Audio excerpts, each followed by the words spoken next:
देवताओं को भी भारत की भूमि पर सेवा में उपयोगी ऐसा जब जन्म प्राप्त होता है किसी को, तब उनको देखकर मन में वांछना जगती है कि ऐसा सेवोपयोगी मनुष्य देह हमको कब मिलेगा।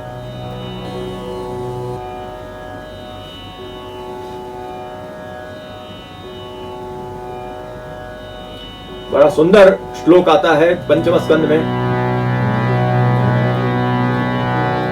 अहो अमीशां किमकारि शोभनम् प्रसन्न एषां स्विदुत स्वयं हरिः यैर्जन्म लब्धं नृषु भारताजिरे मुकुन्द सेवोपनिकं स्पृहाहीनः। अहो अमीशां किमकारि शोभनम् प्रसन्न एषां स्विदुत स्वयं हरिः यैर्जन्म लब्धं नृषु भारताजिरे मुकुंद सेवोपयिकम स्पृहाहीनः। जिन लोगों को इस भारत के प्रांगण में, भारत के अजीर में माने प्रांगण में भगवान की सेवा में उपयुक्त ऐसा जन्म मिला है, मुकुंद सेवोपयिकम,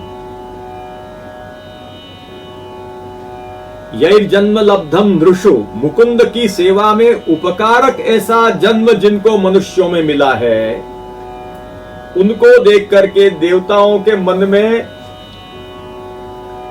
ऐसा अभिलाष जगता है कि हमको ऐसा मुकुंद की सेवा में उपकारक जन्म कब मिलेगा। क्या हमको ऐसा सेवा करने का अवसर मिल सकता है। यहां पर कुछ लोग समझते हैं कि भारत में मनुष्य जन्म प्राप्त होना इतने ही मात्र अर्थ की कामना कर रहे हैं देवता लोग। भारत में मनुष्य योनि प्राप्त होना ये बहुत बड़ी बात है ऐसा समझकर, ऐसा मनुष्य जन्म हमें कब मिलेगा ऐसा देव अभिलाषा कर रहे हैं, ऐसा कुछ लोग कहते हैं। लेकिन ऐसा नहीं है। भारत में मनुष्य जन्म ऐसा वो चाहते हैं कि जिससे भगवान की सेवा हो सके। भारत में तो लाखों लाखों करोड़ों मनुष्य जन्म लेते हैं। अनेक पापियों ने भी जन्म लिया है, तो मनुष्य जन्म लेने मात्र से कोई कृतार्थता नहीं है। मनुष्य जन्म ले लेने मात्र से कोई कृतार्थता नहीं है। यदि मनुष्य जन्म लेने मात्र से कृतार्थता हो जाती तो ये करोड़ों करोड़ों ये पापी लोग क्यों जन्म लेकर के अपना जीवन निष्फल कर रहे हैं। इसलिए मनुष्यों में ऐसा जन्म चाहिए जो मुकुंद की सेवा में उपकारक हो। यहां पर बड़ा विचारणीय है कि मुकुंद की सेवा में उपकारक जन्म कौन सा हो सकता है।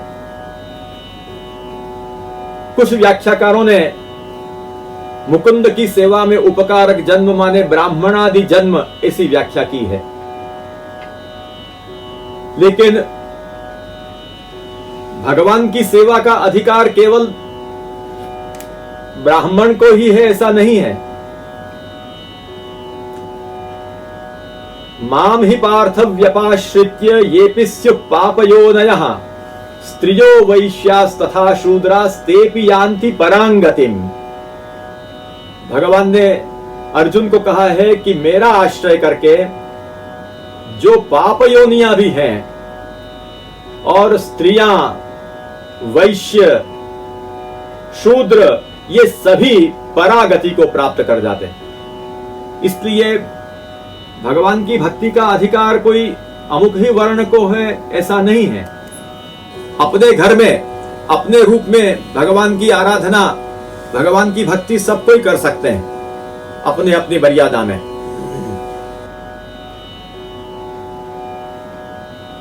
देवो सुरो मनुष्यो वा यक्षो गंधर्व एव च भजन मुकुंद चरणम स्वस्तिमान स्याद यथा वयम। शास्त्र में कहा है कि देव हो, असुर हो, मनुष्य हो, गंधर्व हो, यक्ष हो,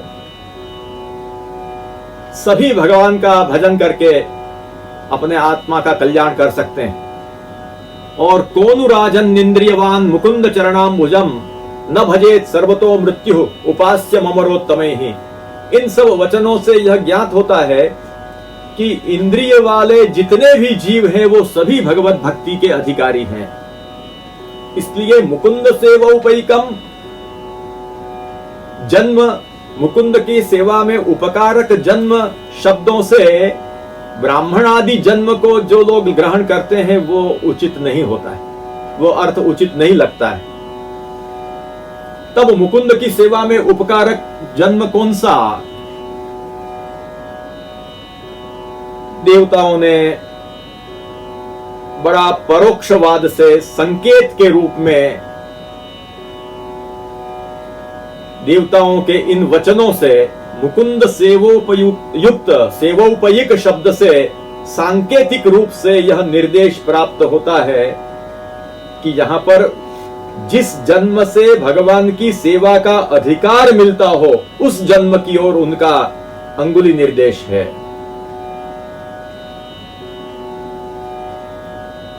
एवं धर्मैर मनुष्याणाम उद्धव आत्मनिवेदिनाम मयि संजायते भक्ति ही।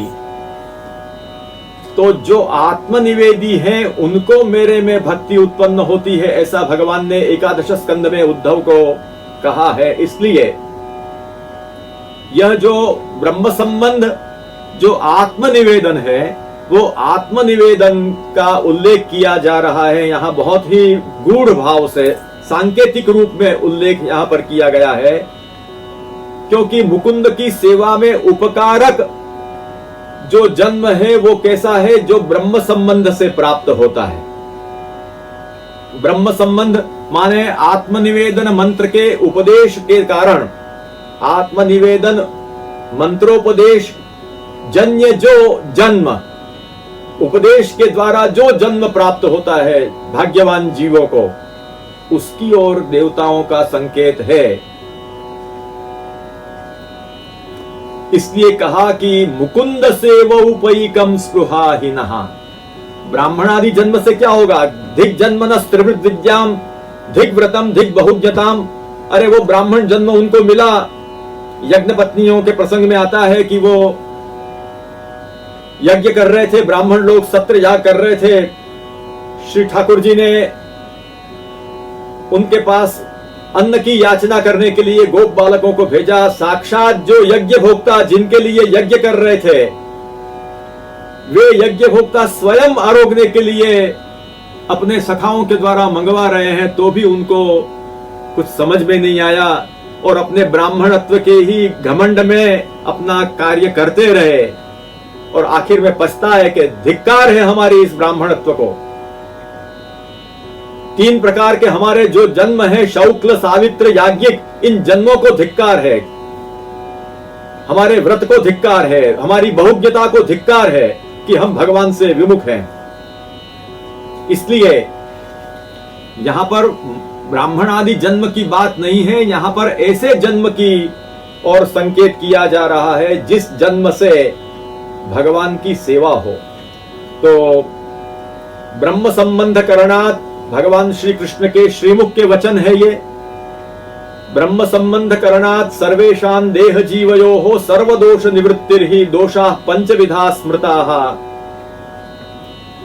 ये जो ब्रह्म संबंध है, जो आत्मनिवेदन है, वो आत्मनिवेदन वो सेवा का अधिकार समर्पक होने के कारण, इसीलिए कहा कि आत्मनिवेदिनो ही भगवत भजनार्हा नेतरे, ये गोसाई जी ने कहा है। इसलिए मुकुंद सेवोपैक जो जन्म है उसकी स्पृहा देवता लोग कर रहे हैं। तो वैष्णव के रूप में जन्म अपने को प्राप्त हो, इसकी अभिलाषा कर रहे हैं। वो ये कहेगा कि अरे महाप्रभु जी तो कब प्रकट हुए? ये श्वेतवाराह कल्प के 28वें कलयुग में महाप्रभु जी का प्राकट्य हुआ है, और ये सब भागवत की बात तो उसके पहले से लिखी हुई है। देवता लोग तो उसके पहले ये सब बोल चुके हैं, एतदेव ही देवाः गायन्ति, तो उनको थोड़े ही मालूम था कि ऐसा भी सब कुछ होगा।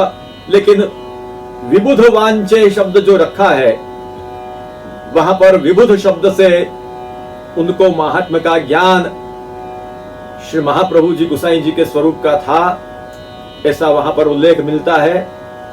और इसीलिए वो उनकी टहल करने की कामना रखते हैं। अतः भले महाप्रभु जी का प्राकट्य नहीं हुआ, लेकिन जो भविष्य में जो सौभाग्य जीवों को प्राप्त होने वाला है, उसका अंदाज भगवत कृपा से उनको होने के कारण वो ऐसा कह सकते हैं। जिस प्रकार महाभारत की जो रचना हुई है, वो महाभारत की रचना तो जब धृतराष्ट्र आदि की उत्पत्ति भी नहीं हुई थी, धृतराष्ट्र आदि का जन्म भी नहीं हुआ था, उसके पहले ही व्यास जी ने भगवत प्रसाद से लब्ध जो दिव्य चक्षु, उन दिव्य चक्षुओं से भगवान की ये सब लीला का, महाभारत का पूरा जो कुछ क्रम है, उसका दर्शन उन्होंने किया। और वो करके उन्होंने जो उनको भगवत प्रसाद लब्ध दिव्य चक्षुओं से जो दिखा, वो ही उन्होंने महाभारत के रूप में ग्रथित किया। और वो भी कब? जब धृतराष्ट्र आदि का जन्म भी नहीं हुआ था। और ग्रथित करके उन्होंने शिष्यों को प्रदान किया। और जब इन लोगों का पृथ्वी पर जन्म भी नहीं हुआ था, तब दूसरे लोकांतर में वो महाभारत की कथा अपने अपने अलग शिष्यों के द्वारा व्यास जी ने करवाई। और इसका उल्लेख इस प्रकार से प्राप्त होता है, नारद श्रावये देवान असितो देवल पितॄन गंधर्व यक्ष रक्षांसि श्रावयामास वै शुकः।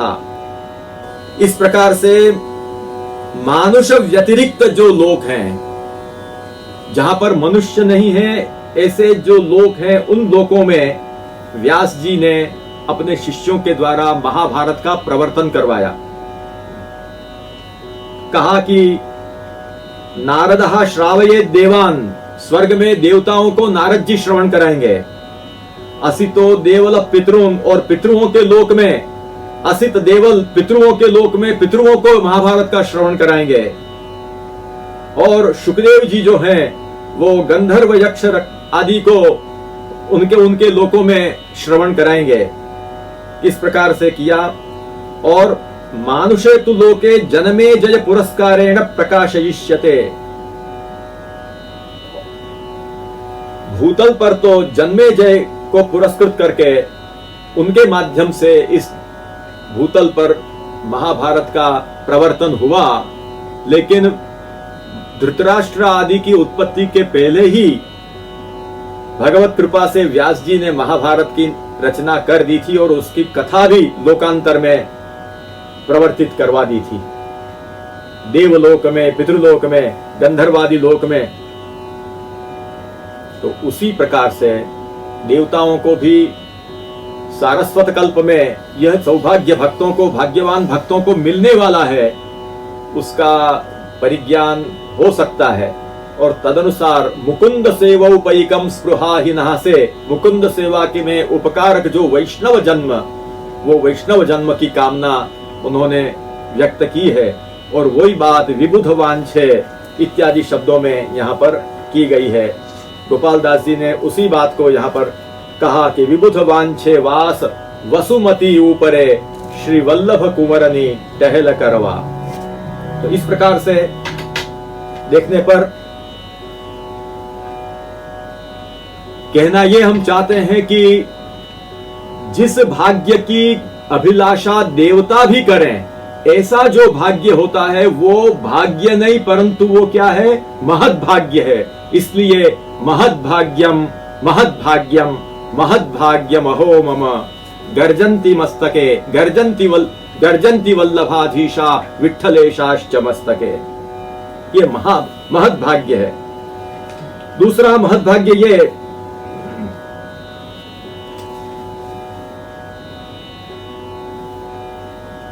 कि भगवान की सेवा तो जो भाग्यवान हो उनको मिलती है। जो भाग्यवान होते हैं उन भाग्यवानों को भगवान की सेवा तो दुर्लभ होते हुए भी सुलभ हो जाती है। परंतु श्री गुरु की कृपा, गुरु की सेवा, श्री गुरु की सेवा का सामर्थ्य तो जो महाभाग्यवान हो उसको ही प्राप्त होता है।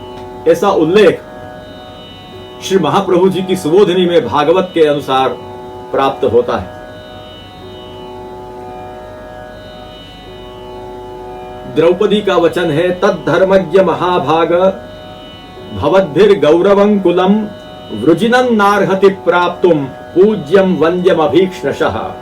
जिस समय अश्वत्थामा को बांध कर लाए हैं उस समय के ये वचन है, ज्यादा विस्तार में नहीं जाएंगे। पर वहां पर अर्जुन को द्रौपदी जी उनको संबोधन कर रहे हैं महाभाग, हे महाभाग्यवान। अर्जुन को महाभाग्यवान क्यों कहा? अर्जुन को महाभाग्यवान क्यों कहा? श्री महाप्रभु जी ने समझाया। क्या समझाया? महाभाग्येन गुरूणाम सेवाकरण सामर्थ्यम भवति। जब महाभाग्य किसी का उदय होता है तब उसको गुरु की सेवा करने का सौभाग्य मिलता है। महाभाग्येन गुरूणाम सेवाकरण सामर्थ्यम भवति। और आपको तो वो सामर्थ्य मिला है अपने गुरु की सेवा करने का, इसलिए आप कैसे हैं? महाभाग हैं, आप महाभाग्यवान हैं। तो इस प्रकार देखने पर यदि देखा जाए तो श्री ठाकुर जी तो हमारे मस्तक पर गाजें, वो भी दुर्लभ है, लेकिन वो तो हो सकता है। परंतु वे ही ठाकुर जी गुरु बनकर श्री वल्लभ विठ्ठल के रूप में हमारे मस्तक पर आज गाज रहे हैं, उनके सेवकों के मस्तक पर गाज रहे हैं और वे गुरु के रूप में गाज रहे हैं, इसलिए ये महत भाग्य है। गुरु के रूप में आप हमारे मस्तक के ऊपर गाज रहे हैं, ऐसे हमारे महत भाग्य हैं। जिनके महाभाग्य थे, जिनके महाभाग्य रहे, ऐसे महाभाग्यशाली जीवों के लिए ही श्री वल्लभ का प्राकट्य हुआ है। श्री वल्लभ जो पधारे हैं वो ऐसे छोटे मोटे भाग्य वालों के लिए नहीं, जिनके महाभाग्य रहे उनके लिए भूतल पर पधारे हैं। जिन दैवी जीवों का महाभाग्य रहा उनके लिए श्री महाप्रभु जी ने भूतल पर अवतार लिया है। कीर्तन क्या पुस्तक, इसीलिए बड़ा सुंदर वर्णन किया गया है।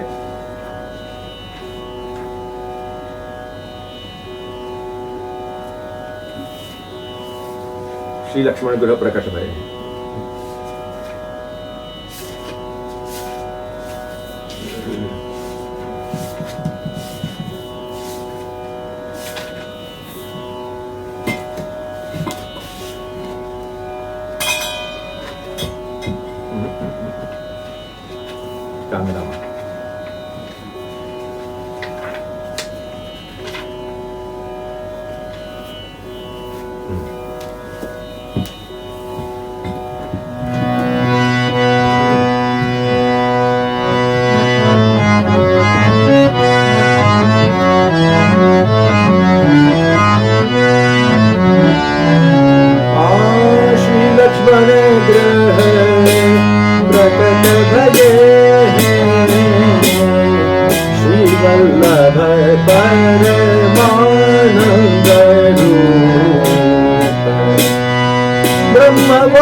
अवतार प्रकट अमल प्रकट अमल देखत निज जन को माया मत को निर्दयो श्री वल्लभ परमानंद अपने दीन जान करुणामय वचनामृत पोथे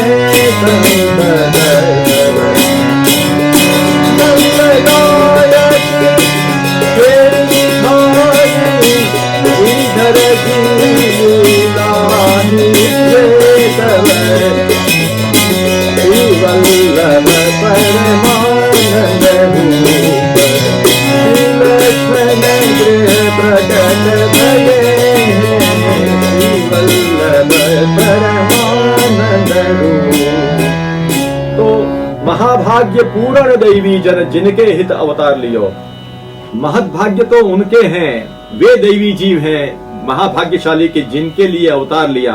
तो हमारे जैसे जो तुच्छ जीव हैं उनके लिए अवतार लिया, तो हमारे लिए अवतार लेकर पधारे तो हमारे महत् भाग्य हैं, इसमें कोई शंका नहीं है। ये शंका नहीं है, इसीलिए महत् भाग्य महत् भाग्य महत् भाग्यम ये कहा है। इसी बात को श्री हरिराय चरण ने भी कहा, रतिपथ प्रकट करन को प्रकटे करुणा निधि श्री वल्लभ भूतल। और अंत में कहा है, रसिक भजत नित्य श्री वल्लभ पद ते बर भागी सदा मन निर्मल। जो श्री महाप्रभु जी के चरण कमल का नित्य भजन करते हैं वे बड़भागी हैं और उनका ही मन निर्मल हो सकता है उनके चरणों की प्रताप से। तो इस तरह से जिनके माथे पे श्री महाप्रभु जी गाज रहे हों उनके विषय में कोई शंका ही नहीं है, उनका तो महत् भाग्य है, महत् भाग्य है, महत् भाग्य है। ऐसे श्री महाप्रभु जी का जिन्होंने अनुभव किया वो अनुभव करने वाले भी महाभाग्यवान थे। श्री महाप्रभु जी के समय में अवतार काल में भी जिन्होंने वो विशिष्ट अवसरों पर जो आनंद लिया वो भी महाभाग्यवान थे। इसीलिए कहा, पद्मनाभ प्रभु विलोक गिरिवरधर वागधीश यह अवसर जे हुते ते महाभाग्यवान।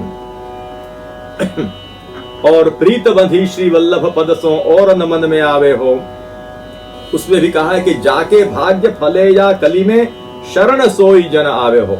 यहाँ पर भले मात्र भाग्य शब्द का प्रयोग किया है, लेकिन इस भाग्य को, इन भाग्यों को महत् भाग्य के रूप में हमको समझना चाहिए। इस प्रकार से यहाँ पर यह जो महत् भाग्य भावन, स्वमहत् भाग्य भावन है, उसके प्रथम श्लोक का यथासंभव यहाँ पर विचार किया गया है। अब यहां पर आगे यह प्रश्न होता है कि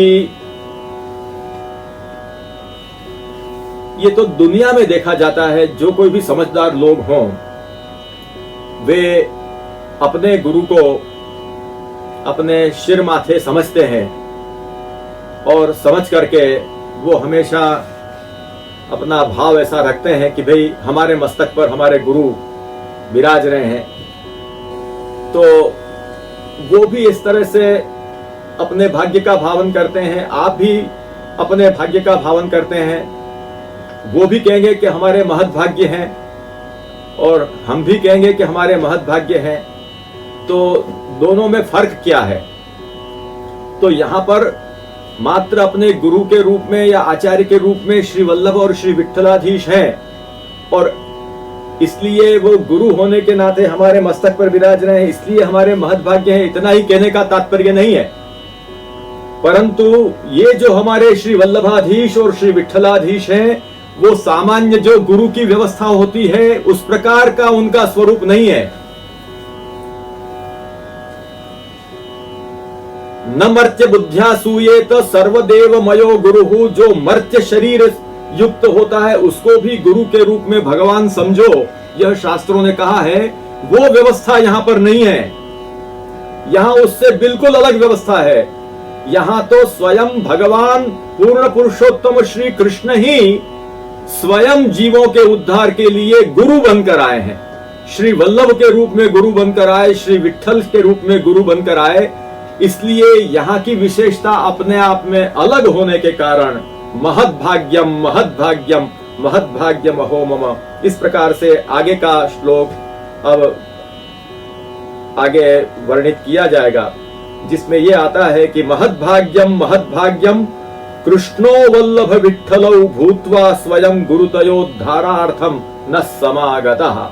ये चर्चा जो है वो आगे जब प्रभु प्रेरणा करेंगे तब करेंगे। आज यहीं पर इस कार्यक्रम को विराम देते हैं।